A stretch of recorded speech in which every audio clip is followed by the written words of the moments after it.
Oke. Selamat siang, Pak Yerik dan teman-teman.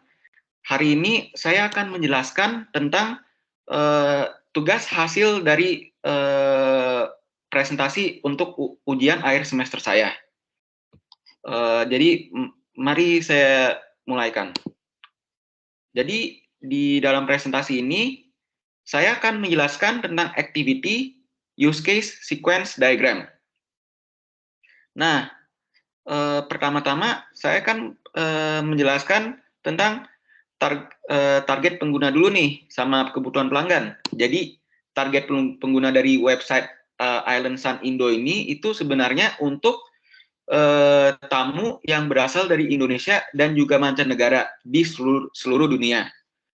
Lalu kedua, itu kebutuhan pelanggannya. Kebutuhan pelanggannya ini itu untuk tamu yang mencoba berbagai makanan khas Indonesia yang terenak untuk warga Indonesia dan mancanegara di seluruh dunia. Lalu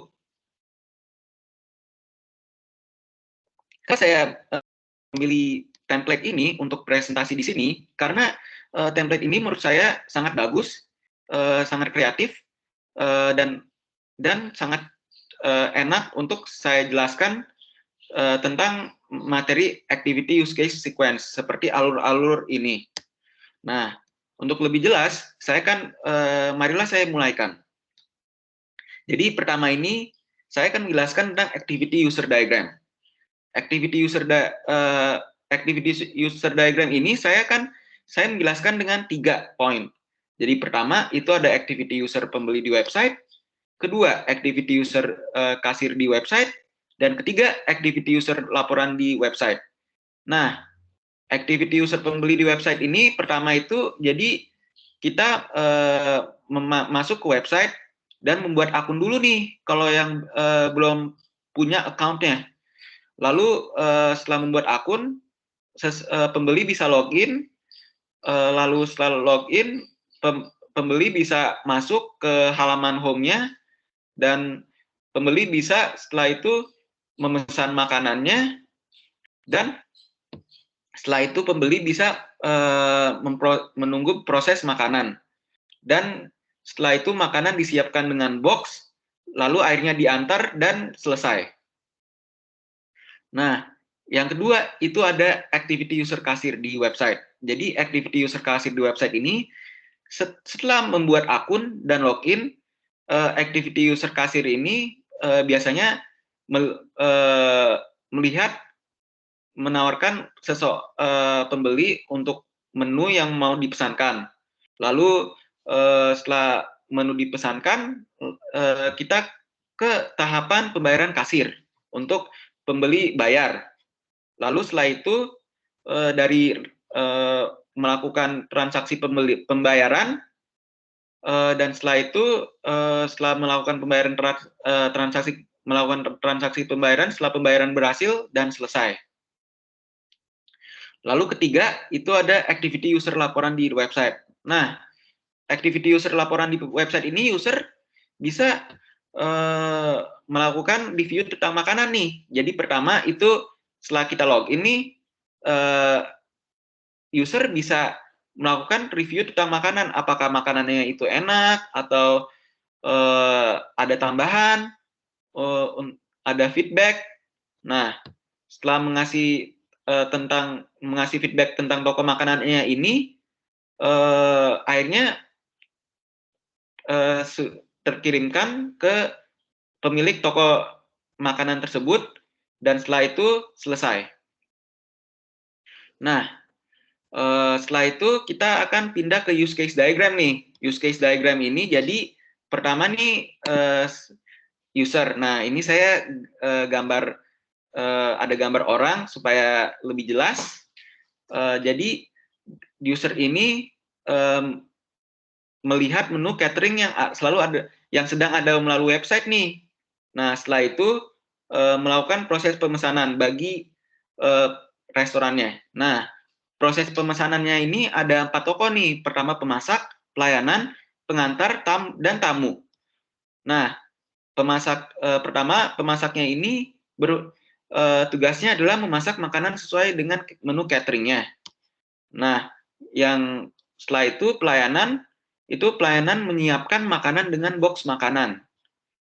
Habis itu pengantarnya ini seperti kayak driver, mengantar makanan dan menyiapkan pembayaran sesuai dengan struk untuk tamu membayar. Lalu tamunya ini untuk menerima dan memakan makanan yang sudah sampai sesuai dengan pesanannya, dan tamu bisa menikmati makanannya dengan senang. Nah, habis use case diagram ini terakhir itu ada sequence diagram nih. Sequence diagramnya ini itu ada 3, yaitu sequence diagram produk, sequence diagram pembeli, dan sequence diagram laporan dari pembeli. Nah, sequence diagram ini produk ini, jadi pertama ini menentukan data produk seperti apa. Produk kayak produknya mau dibikin seperti kayak gimana bentuknya. Nah, yang kedua ini membuat target produk untuk pembeli. Dan ketiga, membuat barang produk. Lalu keempat, membuat barang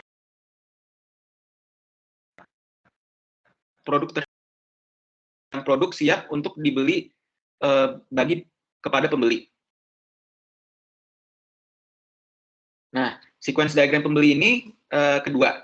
Nah, yang pertama ini pembeli login di halaman website untuk memasukkan kepada website tersebut. Lalu kedua, setelah masuk ke websitenya, itu pembeli memesan barang makanan yang mau dibeli supaya ntar diproses makanannya. Lalu setelah melihat barangnya, pembeli membayar barang tersebut. Jadi pembelinya ini bayar kepada kasir di toko makanan tersebut. Lalu keempat ini ada setelah membayar, lalu makanannya diproses, dan setelah makanannya diproses dan sudah jadi, terus barang ini dikirimkan ke pembeli. Nah, setelah barang dikirimkan ke pembeli ini, barangnya diantar oleh pengantar. Nah, yang terakhir ini barang sudah dikirimkan dan selesai akhirnya, karena tamu bisa menikmati makanan tersebut. Lalu yang terakhir ini sequence diagram laporan dari pembeli. Sequence diagram laporan dari pembeli ini, jadi pembeli login di halaman website. Nah, terus setelah login di halaman website, pembeli itu bisa melakukan review tentang makanan tersebut. Lalu ketiga itu pembeli mengasih bintang untuk produk dan toko tersebut, kayak makanannya ini sangat enak, terus bisa melakukan nilai dari 1 sampai 10. Nah, terus yang keempat ini pembeli mengasih feedback atau ulasan tentang produk dan toko tersebut. Jadi kayak misalkan feedback itu gimana tokonya, enak atau bagus atau tidak, ntar bisa ngasih masukan supaya toko tersebut semakin baik. Dan kelima ini, setelah review terkirimkan, ya sudah, akhirnya terkirimkan dan sudah selesai laporannya, sukses, dan terima kasih juga atas menggunakan produk tersebut. Dan akhirnya selesai. Nah, itulah dari tugas tentang akhir presentasi saya sebagai tugas ujian akhir semester. Dan itulah dari saya. Terima kasih Pak Erik dan teman-teman sudah mendengarkan presentasi saya.